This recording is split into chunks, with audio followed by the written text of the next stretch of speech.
पाकिस्तान के army chief ने क्या पाकिस्तान को और उसके अवाम को फंसा दिया है?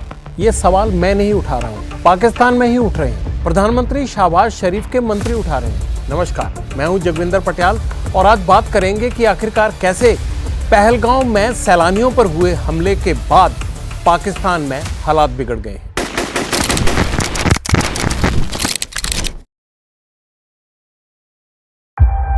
एक तरफ पाकिस्तान डरा हुआ है और दूसरी तरफ आलोचना भी होने लगी है कि आर्मी जनरल ने उनको फंसा तो नहीं दिया। कौन है आर्मी जनरल? पहले तो ये समझना बड़ा जरूरी है। आखिरकार आसिम मुनीर का इतिहास क्या है? 1968 में रावलपिंडी में पैदा हुए, 1986 में सेना में लेफ्टिनेंट के पद पर भर्ती हो गए। तरक्की पाते पाते 2015-16 तक लेफ्टिनेंट जनरल बन गए। 2016 से लेकर 2019 के बीच में आसिम मुनीर का करियर चमका। क्यों चमका? चमका इसलिए कि मिलिट्री इंटेलिजेंस और ISI दोनों के चीफ रहे। ये दोनों ही ऐसी ताकतें हैं पाकिस्तान की जो अपने नापाक मंसूबों को अंजाम देने के लिए, पड़ोसी मुल्कों को परेशान करने के लिए, वहाँ दहशतगर्दी की वारदातें रचने के लिए, इन तमाम चीज़ों का काम ये दोनों एजेंसियां ही इनकी करती हैं। और पहले 2016 में आसिम मुनीर को बनाया गया मिलिट्री इंटेलिजेंस का DG और उसके 2 साल बाद उनको 2018 में बनाया गया ISI का चीफ। लेकिन ISI के चीफ के तौर पर आसिम मुनीर ज़्यादा टाइम नहीं रहे। वजह क्या थी? जान लीजिए आप। इमरान खान की हुकूमत थी और इमरान खान की पत्नी बुशरा बीबी पर इन जनरल साहब ने एक आरोप लगा दिया उनकी करप्शन को लेकर। और जनरल बाजवा उस वक्त जो है वो आर्मी के चीफ होते थे और जनरल बाजवा पर इमरान खान का दबाव पड़ा तो उन्हें ISI के DG के पद से आसिम मुनीर को हटाना पड़ गया। आसिम मुनीर इस बात को लेके दुखी भी थे, परेशान भी थे, क्योंकि ISI का चीफ वो ज़्यादा से ज़्यादा लंबा समय रहना चाहते थे। क्योंकि जिसका भी पाकिस्तान की आर्मी में जलवा होता है वो ISI का चीफ रहा ही होता है, क्योंकि सारी साजिशें रचने का काम यही एजेंसी करती है। और जब भी ये लगता है कि पाकिस्तान का अवाम सेना को उतनी तवज्जो नहीं दे रहा है, या मान लीजिए कि वहाँ के पॉलिटिकल सेटअप में लगता है कि सेना की पूछ कम होने लगी है, या लोगों की नज़र में सेना के अधिकारियों की या सेना की पूछ घटती है, उसी टाइम ISI कोई ना कोई पड़ोसी मुल्क में या फिर विद इन कंट्री भी इस तरह की हरकत करती है कि जिससे एक बार लोगों का पूरा ध्यान आ जाता है उनकी तरफ, यानी सेना की तरफ। तो 2019 में बिना टेन्योर पूरा हुए ही आसिम मुनीर को हटा दिया गया। 1986 में भर्ती हुए थे, 2022 में नवंबर में इनका रिटायरमेंट था। आसिम मुनीर ने नवंबर के आखिरी हफ्ते में यह एप्लीकेशन भी दे दी थी कि वो अपनी रिटायरमेंट के लिए तैयार हैं। लेकिन शायद इस आर्मी जनरल की किस्मत में कुछ और लिखा था। अप्रैल के महीने में 2022 के ही इमरान खान की सरकार चली गई, संवैधानिक संकट खड़ा हुआ और शहबाज शरीफ प्रधानमंत्री बन गए। नवाज शरीफ और शहबाज शरीफ ने ही आसिम मुनीर को चीफ ऑफ आर्मी स्टाफ के तौर पर सिलेक्ट किया। और जब नवंबर 2022 के आखिरी हफ्ते रिटायरमेंट की अर्जी दे दी इन्होंने, तो उसको रोका गया कि रुकिए भाई साहब, आपको तो हम आर्मी चीफ बनाने वाले हैं। और यही हुआ। नवंबर 2022 के आखिरी हफ्ते में 30 तारीख को इनको रिटायर हो जाना था, लेकिन शरीफ बंधुओं ने इस शरारती आदमी को आर्मी का जनरल बना दिया। इनमें कोई शराफत नहीं थी और 3 साल के लिए बनाया गया। अब इनका टेन्योर कब पूरा होगा? कायदे से पहला टेन्योर इनका जो है, अगर एक्सटेंशन नहीं मिलता है तो वो नवंबर 2025 में पूरा हो जाएगा। यानी अभी इनके पास 6-7 महीने और बचे हुए। अब क्या हुआ? इनका कैसे पहलगाम में हुए आतंकी हमले से इनका नाम जुड़ा। सबसे बड़ी बात थी हाशिम मूसा। हाशिम मूसा कौन है? जो पूरा इस अटैक को संचालित कर रहा था, एग्जीक्यूट करने की जिम्मेदारी लेके पाकिस्तान से भारत आया था। उसका आर्मी से रिश्ता बताया जा रहा है, वो पाकिस्तान आर्मी का कमांडो बताया जा रहा है। SSG का कमांडो अगर वो था तो वो कैसे भारत पहुंचा, किसने उसको भेजा, किस इरादे से भेजा? इन तमाम चीज़ों के पीछे आसिम मुनीर की शरारत ही नज़र आ रही है। और ये सिर्फ भारत की एजेंसियों के इनपुट ही नहीं है, बल्कि पाकिस्तान में भी इस बात की चर्चा हो रही है। यही वजह है शायद नवाज शरीफ लंदन से लौटे और उन्होंने पाकिस्तान में मीटिंग की। किससे मीटिंग की? प्रधानमंत्री शहबाज शरीफ, जो उनके छोटे भाई हैं, उनसे बात की। और मुझे ये लगता है कि याद क्या किया होगा उन्होंने, शहबाज शरीफ को यही कहा होगा कि आर्मी का चक्कर 1999 में उन्हें भी पड़ा था। क्या हुआ था 1999 में? जनरल मुशर्रफ उस वक्त आर्मी के चीफ थे। जनरल मुशर्रफ ने नवाज शरीफ को पता ही नहीं लगने दिया था और किस तरह से प्रॉक्सी वॉर की शुरुआत कर दी थी करगिल में। एक तरफ भारत के प्रधानमंत्री तब रहे अटल बिहारी वाजपेयी, अमन की अपनी यात्रा को आगे बढ़ा रहे थे, एक नई शुरुआत कर रहे थे। पिछले 50 सालों से पाकिस्तान का आतंक झेलता आ रहा है भारत, लेकिन भारत ने अमन बनाने के लिए, अमन चैन रखने के लिए दोनों मुल्कों में कई बार कोशिशें की। लेकिन जब भी ये कोशिशें जारी होती हैं या भारत शराफत से चुपचाप सब चीज़ें चलने देता है तो पाकिस्तान कोई ना कोई शरारत कर देता है। 1999 में भी यही हुआ था। तो नवाज शरीफ ने शहबाज शरीफ को अभी जो 2 दिन पहले मीटिंग की उसमें ये जरूर बताया होगा कि जो मुशर्रफ ने किया था कहीं वही मुनीर तो नहीं कर रहा। आपको इस बात से सावधान रहना चाहिए, क्योंकि मुनीर के चक्कर में, जैसे उस वक्त मुशर्रफ के चक्कर में पाकिस्तान फंस गया था 99 की कारगिल वॉर में, ना सिर्फ शिकस्त मिली थी उसको भारत के हाथों, बल्कि उसके बाद जो हाल हुआ था और भारत के आगे नाक रगड़ते रगड़ते कई साल लग गए थे, तब जाके 2004 में 6-7 साल बाद गुडविल क्रिकेट सीरीज हुई थी, वरना सब कुछ बनता। हालात अब भी वही हैं।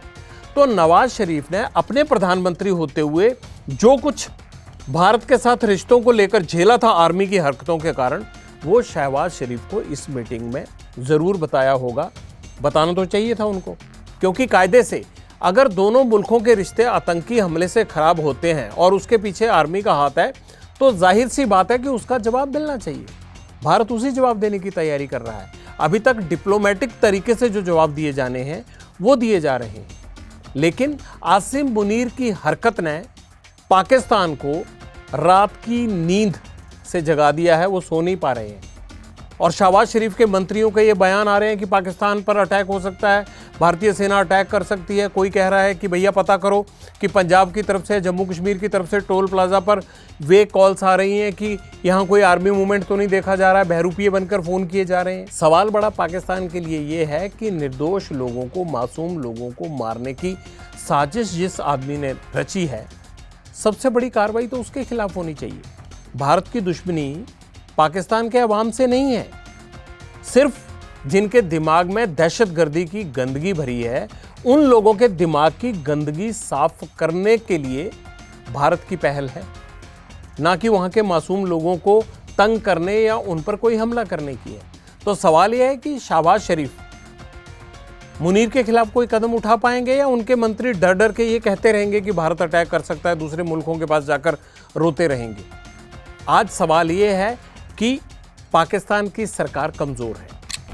आज सवाल ये है कि पाकिस्तान अपनी मुसीबतों में इतना घिरा हुआ है, उसकी इकॉनमी का इतना बुरा हाल है, उसके लॉ एंड ऑर्डर का इतना बुरा हाल है, उसकी आर्मी आउट ऑफ कंट्रोल रही है शुरू से। ISI दहशतगर्दी की साजिशें रचती रहती है, बांग्लादेश से लेके अफगानिस्तान तक और ईरान से लेके भारत तक, सब बॉर्डर पर पाकिस्तान ने अपने चैन से रहने वाले पड़ोसी मुल्कों के नाक में दम कर रखा है।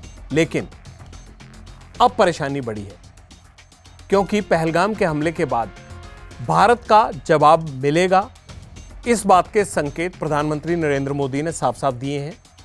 और लगातार इस बात का एक सेंटिमेंट भी है भारत में कि अब इनफ इज़ इनफ, बहुत हो गया। जब भी इनको आराम से रहने के लिए कहा जाओ, ये इस तरह की हरकत करते हैं कि बहुत से भारतीयों के दिल में वो चीज़ दिल को चीर कर निकल जाती है, और पहलगाम की ये घटना उसी तरह की है। तो क्या ये आसिम मुनीर की हरकत की वजह से अब पाकिस्तान रात को सो नहीं पा रहा है? ये बड़ा सवाल है। उसके मंत्री डरे हुए हैं, उसके संतरी डरे हुए हैं। कहा तो यहाँ तक जा रहा है कि सेना के अंदर भी अधिकारी आसिम मुनीर का विरोध कर रहे हैं इस हरकत के कारण। तो बड़ा सवाल यह है कि एक जनरल ने अपनी महत्वाकांक्षा के लिए क्या पूरे मुल्क को अब खतरे में डाल दिया है, डरा कर रख दिया है। अगर हम आसिम मुनीर की ये बात करें कि आखिरकार उनको क्या इस शरारत के लिए अचानक सूझी होगी, अपनी सर्वाइवल के लिए सूझी होगी, या जो जिन मसलात में घिरा हुआ है पाकिस्तान उससे उभरने के लिए सूझी होगी? नहीं, अगर इनका आप आर्मी का करियर देखें तो चाहे बलूचिस्तान बॉर्डर हो, चाहे अफगानिस्तान बॉर्डर हो, चाहे सियाचिन ग्लेशियर हो, इन तमाम जगहों पर इस बंदे की तैनाती रही है और वहाँ पर ये इन सब साजिशों को अंजाम देने की ना सिर्फ पूरी ट्रेनिंग ले चुका है बल्कि उसमें माहिर है। उसी का फ़ायदा उठाते हुए इसने ये इस तरह की हरकत अब कश्मीर में की है। और इसका प्रमाण कहाँ से मिला?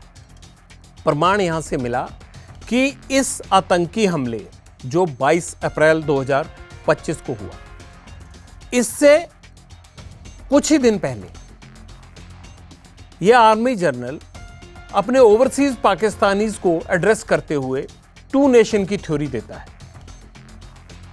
हम एक हो नहीं सकते, हम अलग अलग मुल्क हैं, हमारा मजहब अलग है, हमारा खाना पीना अलग है, हमारी सोच अलग है, हमारी विचारधारा अलग है, हम एक कैसे हो सकते हैं। इन तमाम चीज़ों की जो जहर घोलने का काम वो ओवरसीज पाकिस्तानीज को कर रहा था, ये उसके दिमाग की गंदगी की मिसाल थी। और पहलगाम का हमला होते ही ये पता लग गया कि आखिरकार उसके दिमाग की ये गंदगी क्यों बाहर आ रही थी।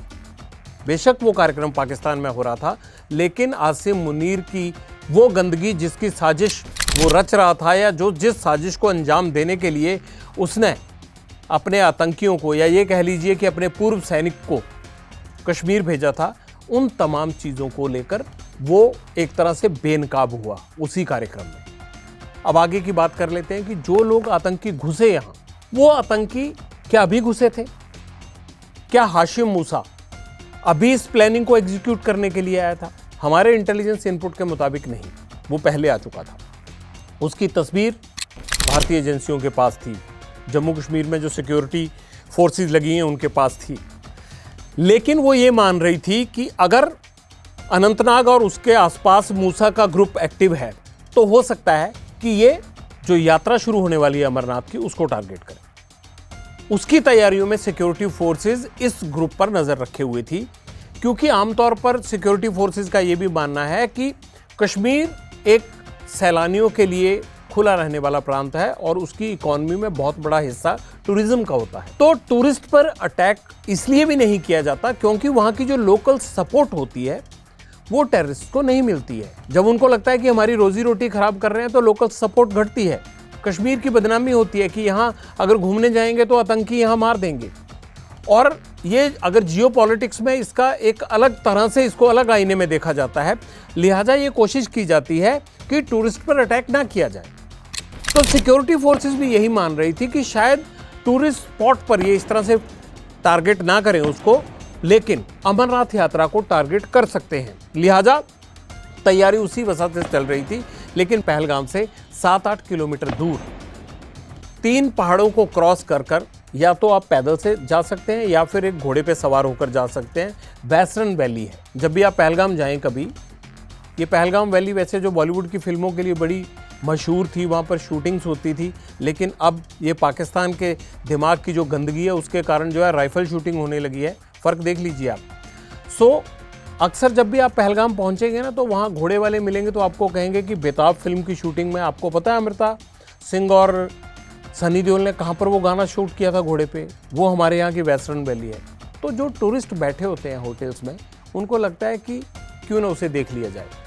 2000, 3000, 4000 रुपये खर्च करके वो घोड़ा करते हैं और वहाँ तक पहुँचते हैं। 22 अप्रैल को भी ऐसे ही बहुत सारे सैलानी वहाँ पहुँचे हुए थे और उनको बड़ी बेरहमी से AK-47 की गोलियां चलाते हुए इन आतंकवादियों ने मार दिया। लेकिन ये जो गोली थी ये निकली कहाँ से थी? ये निकली पाकिस्तान से थी। चली बेशक वो पहलगाम में। सिक्योरिटी फोर्सेस का ये मानना है कि वो अमरनाथ यात्रा की तैयारियां कर रहे थे, क्योंकि पहलगाम से ही चंदनवाड़ी होते हुए अमरनाथ गुफा के लिए रास्ता जाता है। मैंने खुद उस इलाके से बहुत बार अमरनाथ यात्रा को कवर किया है। 14 किलोमीटर की पक्की रोड जाती है चंदनवाड़ी तक और उसके बाद पैदल रास्ता जाता है। बहरहाल जो बैसरन वैली है वो लिद्दर नदी को क्रॉस करते हुए बाईं तरफ पहाड़ों को क्रॉस करते हुए आती है और रास्ते में एक आधा छोटा गांव आता है, बाकी कुछ भी नहीं है। तो टेररिस्ट ने इन सैलानियों को टारगेट करने के लिए ये एक ऐसा मौका ढूंढा जब अमरनाथ यात्रा शुरू होने वाली है। अमेरिका के वाइस प्रेसिडेंट जो हैं वो भारत की यात्रा पर आए हुए हैं।